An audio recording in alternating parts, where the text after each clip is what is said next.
For my money, the main thing religion offers its adherents is an inconvenient means of blame shifting. Fuck up and get fired from your job? God must be testing you. Do something morally reprehensible? Devil must have tempted you. Take advantage of an unfair system that favors people of your color, gender, or sexual orientation? Jesus must have been looking out for you. So it should come as no surprise that an institution founded on blaming the wrong thing has a little trouble figuring out where to pin the culpability when they fuck up. Take for your first example the Willow Creek Church in Chicago. In March of last year, stories started rolling in about the church's founder, Bill Hybels, harassing several women, including an assistant that he sexually harassed for years. And the church responded exactly how we'd expect a church to respond. They rallied around their pastor, called his accusers liars, accused them of colluding to take him down, fired the church leaders sympathetic with them, and then gave the accused pastor a standing ovation when he denied the charges publicly. And as much as they were hoping that that was the end of it, it wasn't.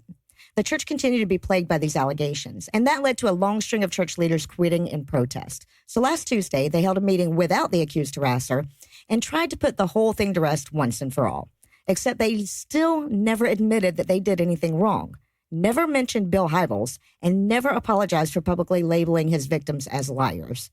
Needless to say, the bulge under the rug will not go unnoticed. Of course, this is far from an isolated incident.